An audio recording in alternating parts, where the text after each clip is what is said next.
Ассаламу алейкум туғандар. Обзордо Sonata DN8 2022 жылы чыгарылган кыймылдаткычынын көлөмү 2 куб машина газ менен жүрөт. Без ДТП, без замен, полный родной окрас достор. Алдын ала айтып кетейин. Бир сыйра обзор кылып берем. Машина компанияда иштеген экен. Повторитель поворотника, бесключевой доступ, не такси туғандар.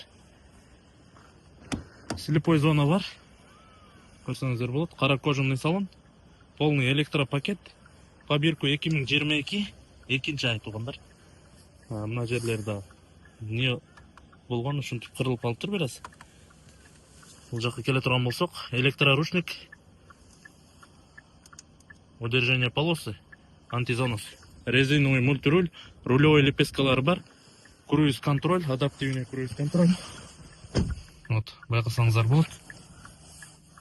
282 000 чакырым жүрүптүр тугандар. 2 куб газда, таблода эч кандай ошибка жок. Мотор коробкасы жакшы. Передний дивандын подогревтери бар экен, бирок иштебейт экен тугандар. Бастак жанат, потом өчүп калып атат. Так, штатный радиосу бар. Комплектте 2 ключ. Вот. Ключтө автозапусктагы бар тугандар. Экоактив драйв мод 2 режимде экен тугандар. Мына эко жана актив 2 режимде айдасаңыздар болот. Автохолд бар. Так, кнопка түрүндө коробка передач. Машинанын ичиге ушундай бирдекелерди орнотуп жүргөн экен. Тешиктери бар экен. 1, 2, 3, 4 и мына жактарда бар. Бул жактары целый. Комплектте 2 ключ ачтык, айттык. Видеорегистраторун алып коюшуптур. Кожаларынын абалы жакшы.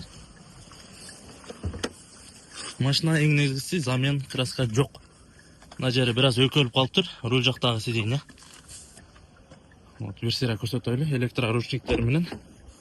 Артыдагы ухоженный таза, арткы кожаларынын сиденьясы таза. Пластиктери, дверной карталары чийилген эмес. Багажды ачып көргөзүп коеюн.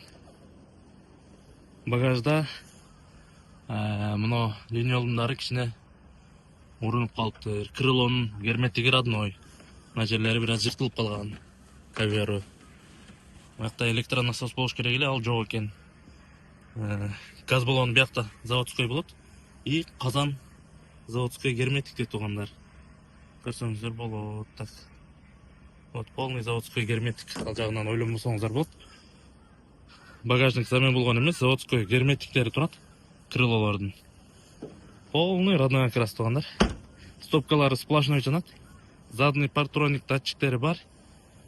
Задний камера деле койсоңуздар болот. Бул жакта камера коюлуптур, бирок штатный монитор жок тугандар. Бир сыйра көрсөтүп берейин. Сыртына келе турган болсок, полный родной окрас. Мына жерде наклейка жабыштырган экен. Ошонун издери калып калыптыр эки бурчунда. Полировка менен кетет. Бамперде оң тарабы таза, и сол тарабында мына жери бир аз жаракы кетип калыптыр. Бампер пластиги билинер билинбес. Крыло, эшиктер полный родной окрас достор. Артынын протектори почти 100% экен, дискасынын кырылган жерлери жок. Вот. Родной окрас. Детальдерде четко. Передний протекторлор кичине слабыйраак. Дискалары кичине кырылып калыптыр. Көрсөңүздөр болот. Лобовой целый, үстү целый. Алдын ачып көргөзүп коеюн. Техотто турат, ашыкча звук жок. Подушка, лонжерон полный заводской герметик тугандар. Крыло, капот алмашкан эмес, заводской стикер турат и болттор айланган эмес. Бул жакта лонжерон, подушка все на месте тугандар. Герметиктери родной. Шырылдап эле жүрүп атат мотор. Мотор коробка жакшы экен, бирок кичине кадоо частыны каратыш керек болуп баштаптыр. Кичине жаман жолдо тырыктап атат. И мына алдыңгы сол тарап фар кичине буланышып калыптыр. Көрсөтүп коеюн, бир сыйра. Капот үстү целый, царапина метине жок, алдыңгы бампер целый. И мына астында бир аз кырылып калган жерине замаскалап коюптур. Бул жак фара целый. Крыло, эшик, эки эшикти көрсөтүп кетейин эми. Алдыңгы крылонун ылдый жагында бир аз метина бар. дискасы таза, кырылган эмес, протекторун көрсөңүздөр болот. Повторитель поворотника, 5 ключевой доступ, алдыңғы артқы эшиктерде царапина мятина жок. И артқы крылого келе турган болсок, артқы крылодо ушул жерде мятина бар экен, достор. Бирок азыр кийинки видеодо көрсөтүп кетем. Полный родной окрас. Без замен. Толук көрсөткөнгө аракет кылдык, достор. Баасына жараша абалы жакшы. Туугандар, кызыккандар байланышка чыга бересиздер. Ассаламу алейкум.